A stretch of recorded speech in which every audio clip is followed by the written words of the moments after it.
बिस्मिल्लाहिर्रहमानिर्रहीम। अस्सलाम वालेकुम students, welcome to our next lecture जिसमें हम डिस्कशन स्टार्ट करने जा रहे हैं ब्लड सर्कुलेटरी सिस्टम के तीसरे मेन कंपोनेंट यानी कि हार्ट के बारे में।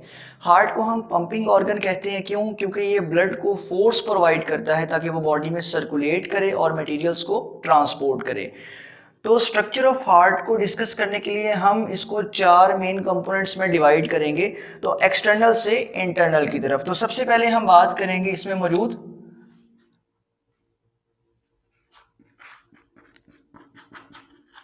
लेयर्स ऑफ हार्ट की।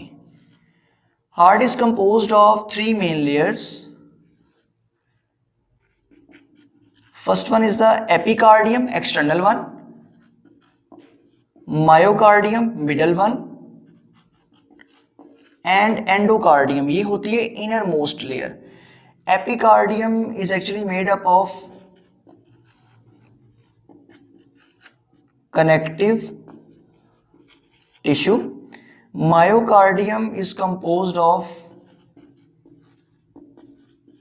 cardiac muscles और जो एंडोकार्डियम है it is composed of endothelial cells. इधर से एमसीक्यू पिक कीजिएगा कि हार्ट की कौन सी लेयर है जो कि मस्कुलर इन नेचर है, दैट इज द मायोकार्डियम। अब जो कार्डियक मसल्स हैं these are like skeletal muscles, इनके पास मायोफिब्रिल्स भी मौजूद होती हैं और मायोफिलामेंट्स भी मौजूद होती हैं।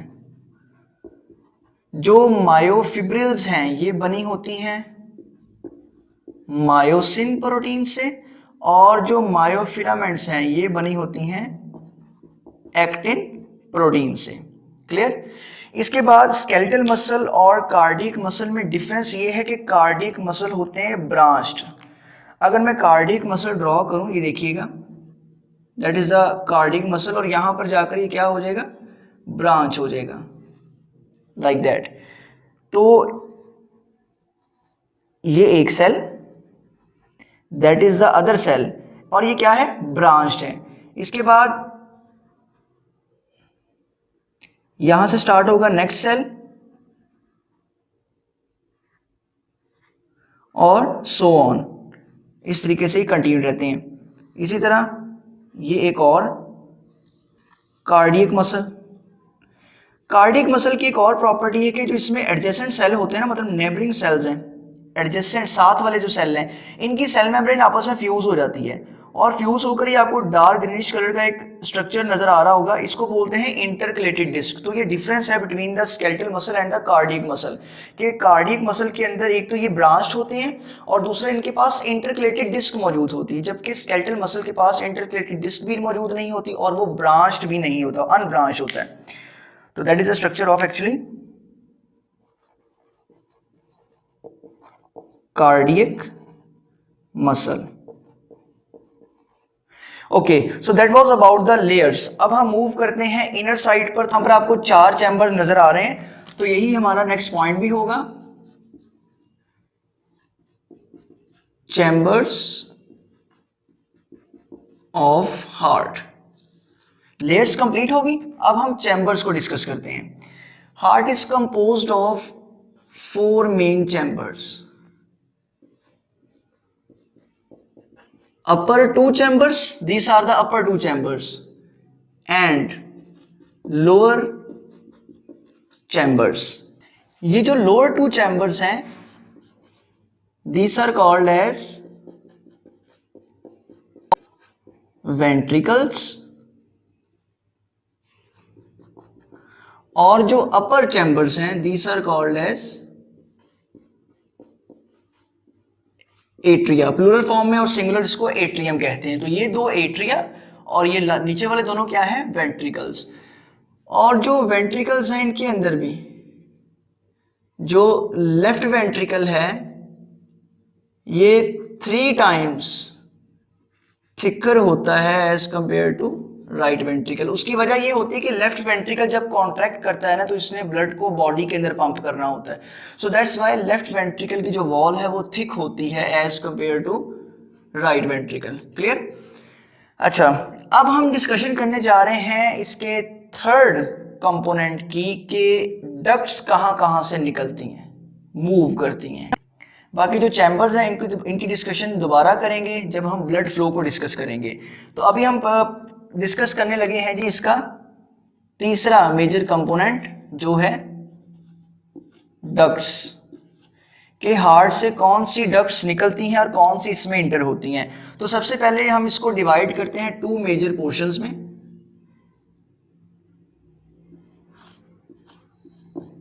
आउटलेट और इनलेट, कि जो ब्लड को आउटसाइड द हार्ट लेके जाती है और जो ब्लड को इनसाइड द हार्ट लेकर आती हैं। तो सबसे पहले यहां पर स्ट्रक्चर चेक कीजिएगा कि जो वेंट्रिकल्स है ना, पहले हम देखेंगे राइट वेंट्रिकल को। तो जो राइट वेंट्रिकल की बेस से एक डक्ट निकलती है यूं, जो कि ब्लड को हार्ट से बाहर ले जाती है। पहले वेंट्रिकल से बाहर निकालेगी और उसके बाद हार्ट से बाहर ले जाएगी, राइट वेंट्रिकल से। तो इस डक्ट का नाम होता है पल्मोनरी ट्रंक। इसका नाम होता है पल्मोनरी ट्रंक। तो हम ट्रेस कर रहे हैं जी आउटलेट को। तो पहला आउटलेट है पल्मोनरी ट्रंक।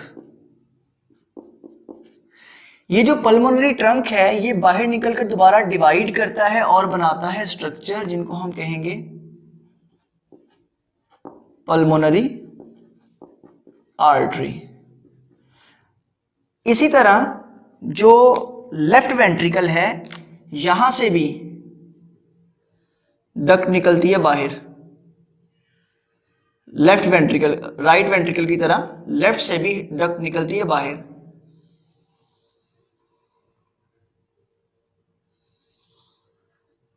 यूं। तो ये जो डक्ट निकल रही है यहां से लेफ्ट वेंट्रिकल से, that is called as aorta. That is called as aorta. और जो अयोर्टा है ये आगे जाके बनाता है सिंपल आर्टरीज। असल में ये जो आर्टरीज होती हैं ये ब्लड सप्लाई करती हैं बॉडी के अंदर। क्लियर? तो वो अयोर्टा से निकलती है। तो aorta is actually the main artery, main pipeline जो कि ऑक्सीजनेटेड ब्लड को हार्ट से निकालती है और बॉडी के अंदर ट्रांसपोर्ट करती है। अब मैं एक वर्ड यूज कर रहा हूं यहां पर ऑक्सीजनेटेड और डीऑक्सीजनेटेड ब्लड का बार बार।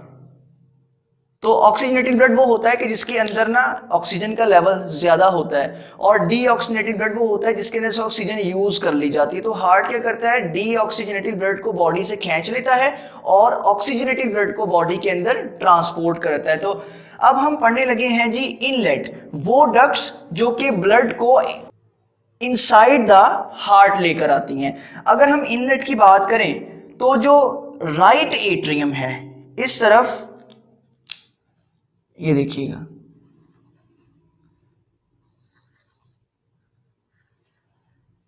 ये डक्ट लगी है, ठीक है। इसी तरह राइट एट्रियम का कनेक्शन होता है डक्ट के साथ जो कि डाउनवर्ड साइड पर भी होती है। ये जो अपर साइड पर है ये क्या करती है, अपर बॉडी से डीऑक्सीजनेटेड ब्लड को लेकर आती है हार्ट के अंदर। तो इस डक्ट को हम नाम देते हैं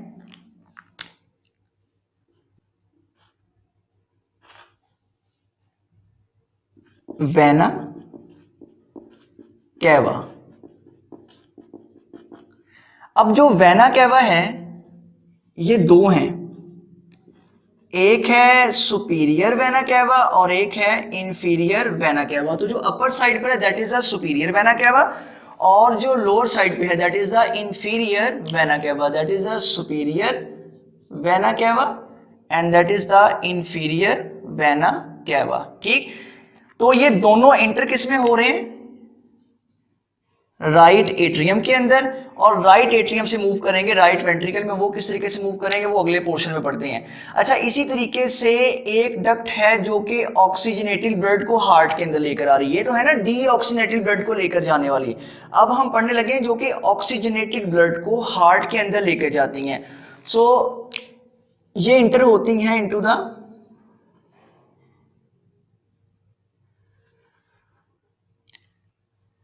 लेफ्ट एट्रियम। यहां पर 2 शो कर रहा हूं, असल में 4 होती हैं जो इंटर हो रही होती हैं, ठीक है। ये जो स्ट्रक्चर, ये जो डक्ट्स बनी है,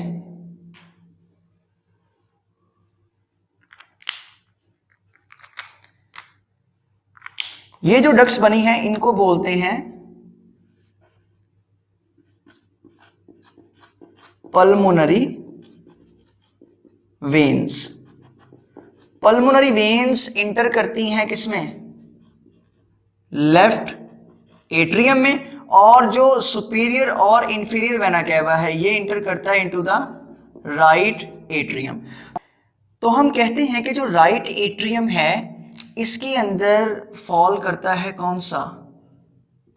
वो ब्लड जिसमें ऑक्सीजन कम होती है, लेस होती है, जिसको डीऑक्सीजनेटेड कहते हैं। तो यही पॉइंट अब यहां पर पुट करेंगे कि जो एट्रिया है, मतलब राइट और लेफ्ट एट्रियम की अगर हम बात कर रहे हैं तो उसमें यही डिफरेंस आता है, राइट एट्रियम और लेफ्ट एट्रियम।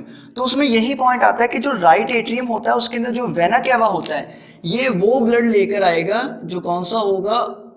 डीऑक्सीजनेटेड ब्लड होगा। और जो लेफ्ट एट्रियम है इसके अंदर इंटर होती हैं पल्मोनरी वेन्स, ये आ रही होती है असल में लंग्स से। तो लंग्स के अंदर ब्लड की ऑक्सीजनेशन हो जाए, दे कंटेन ऑक्सीजनेटेड ब्लड। इसी तरह लेफ्ट एट्रियम का यहां पर दूसरा पॉइंट बनेगा कि दे कंटेन ऑक्सीजनेटेड ब्लड, ठीक है। पल्मोनरी वेन के बारे में याद रखना, these are the only veins in the body which contain oxygenated blood, otherwise तमाम वेन्स के अंदर डीऑक्सीजनेटेड ब्लड होता है। तो मैं यहां पर ट्रेस कर दूं कि जो पल्मोनरी वेन्स हैं ये असल में कहां से? लंग्स से ऑक्सीजन लेकर हार्ट के लेफ्ट एट्रियम में आकर गिरती हैं, ठीक है। तो ये लेफ्ट एट्रियम में जब आकर ये पल्मोनरी वेन्स जो हैं, these are the pulmonary veins, ठीक है। अच्छा, अब हम पढ़ने लगे हैं जी इसका चौथा main component, fourth component, that is the valves. Valves के लिए एक पॉइंट याद रख रहे हैं कि they are used to prevent the back flow, कि ये वापस चीज के वापस आने को रोकते हैं। अब चूंकि जो ब्लड हार्ट में मूव कर रहा होता है तो ये बड़ी स्पेसिफिसिटी के साथ मूव करता है, कि मतलब राइट एट्रियम वाला ब्लड जब वेंट्रिकल में गिरेगा तो वापस वेंट्रिकल से एट्रियम में मूव नहीं करेगा। उसको रोकने के लिए कौन होंगे? वॉल्व होंगे। वो अभी बताता हूं कि उसको इंटर क्यों नहीं होने देना चाहिए वहां पर। तो वॉल्व को भी हम डिवाइड करेंगे 2 पॉइंट्स के अंदर। वो वॉल्व जो कि इनलेट कर दें, मतलब ब्लड को इनसाइड द हार्ट, और वो जो आउटलेट हैं, कि वो वॉल्व जो ओपन होंगे तो जो ब्लड है वो हार्ट से निकलकर बाहर चला जाएगा। तो इनको याद रखने का सिंपल मेथड यही था कि अगर आप आउटलेट जो एओर्टा और पल्मोनरी ट्रंक है, जो वो डक्ट्स जो कि ब्लड को हार्ट से बाहर लेकर जा रही है, ये वाला, that is the pulmonary trunk. Red से लेबल कर रहा हूं, that is the P stands for pulmonary and T for trunk, and that arc that is the aorta। इसकी भी आगे डिफरेंट कंपोनेंट है वैसे, लेकिन मेजरली इसको हम aorta कह रहे हैं, ठीक है। तो ये जो 2 डक्ट्स थी ये आउटलेट थी जो कि ब्लड को हार्ट से बाहर निकालती है। तो इनकी बेस के ऊपर ना, यहां पर ब्लू से शो कर रहा हूं वॉल्व, यहां पर मौजूद होते हैं वॉल्व, यूं, ठीक। इसी तरह जो अयोर्टा है इसकी बेस पर भी मौजूद होगा वॉल्व। अब ये अंदर वाई ड्रॉ कर रहा हूं, ये ड्राइंग नहीं, असल में ये क्या है? ये फ्लैप ऑफ कार्टिलेज है। जो आउटलेट वॉल्व हैं इनको ओपनली बोला जाता है सेमी ल्यूनर वॉल्व, ठीक है। और हर सेमी ल्यूनर वॉल्व याद रखना है कि ये क्या होता है? ट्राई कस्पिड होता है। ये बड़ा इंपॉर्टेंट एमसीक्यू, क्योंकि ट्राई कस्पिड वॉल्व होते हैं ये सेमील्यूनर वॉल्व। इसके बाद जो सेमील्यूनर वॉल्व हैं इनके 2 नाम हैं। जो पल्मोनरी ट्रंक के साथ है that is called as pulmonary semilunar valve. इसी तरह जो अयोर्टा के साथ है that is the aortic semilunar valve. तो ये है पल्मोनरी सेमिलुनर वॉल्व जो कि पल्मोनरी ट्रंक के अंदर ओपन होता है, और ये है आयोटिक सेमिलुनर वॉल्व जो कि आयोटा के अंदर ओपन होता है, और फिर क्या करेगा, जब ब्लड आयोटा में एंटर हो जाएगा तो बॉडी के अंदर ट्रांसपोर्ट करेगा। अब हम बात करते हैं वो वॉल्व जो कि ब्लड को हार्ट के अंदर लेकर आते हैं, इनलेट हैं। तो जो इनसाइड मूवमेंट करवा रहे होते हैं ना, वो एक होता है राइट एट्रियम और that is the right ventricle. एक होता है राइट एट्रियम और राइट वेंट्रिकल के दरमियान। ये रेड से वॉल्व शो कर रहा हूं, ये देखिएगा ऐसे। It also contain 3 flap of cartilage. और एक होता है लेफ्ट एट्रियम और लेफ्ट वेंट्रिकल के दरमियान। जो लेफ्ट एट्रियम और लेफ्ट वेंट्रिकल के दरमियान होता है, it contains 2 flap of cartilage. तो इनलेट वॉल्व जो कि इनसाइड द हार्ट है, इनको हम नाम देते हैं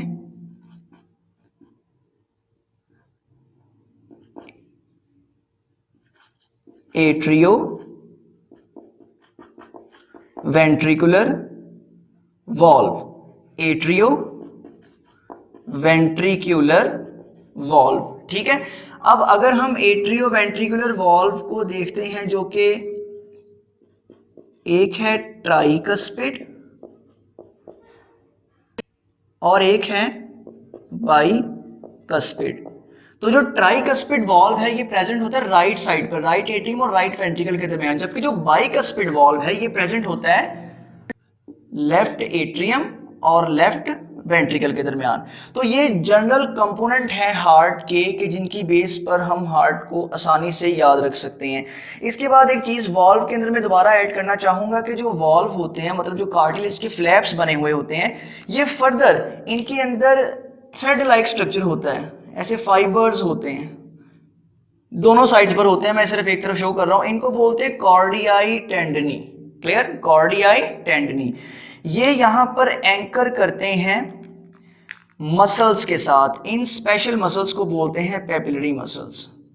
ये जो रेड वाले हैं, these are the papillary muscles. तो इनका फंक्शन ये होता है कि ये जो फ्लैप्स हैं, वॉल्व हैं, उनको एंकर करके रखते हैं। ठीक है, अपनी जगह पर फिक्स करते हैं, उनकी मूवमेंट को भी कंट्रोल करते हैं। तो वॉल्व के अंदर आपने ये पॉइंट याद रखना है कि एक इनमें होते हैं कॉर्डियाई टेंडनी और पेपिलरी मसल्स। ये दोनों स्ट्रक्चर्स क्या कर रहे होते हैं, ये जो फ्लैप्स हैं उनको अपनी जगह के ऊपर क्या रख रहे होते हैं, फिक्स रख रहे होते हैं। अब अगर हम स्ट्रक्चर को ओवरऑल देखें तो heart is actually surrounded by a protective covering. Heart is actually surrounded by a protective covering. Green से डॉटेड लाइन में शो कर रहा हूं। क्लियर, इसने पूरे हार्ट को सराउंड किया होता है। That greenish cavity is called as pericardium. अगर हम पेरिकार्डियम के स्ट्रक्चर को देखें तो ये डबल मेम्ब्रेनस है।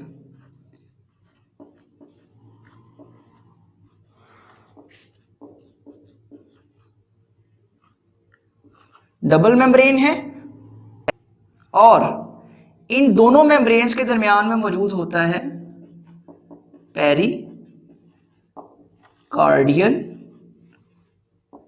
फ्लूइड। क्लियर हो गया। So that was the extra protection for the heart in the form of pericardium. ठीक है, ये डबल मेम्ब्रेनस कैविटी जिसके अंदर क्या मौजूद है, पेरिकार्डियल फ्लूइड मौजूद है। इसका काम बिल्कुल वैसा ही होता है जैसे वो लंग्स के इर्द गिर्द प्लूरल मेम्ब्रेन लगी होती है। ठीक है, वही इसी तरह हार्ट के गिर्द पेरिकार्डियम होती है।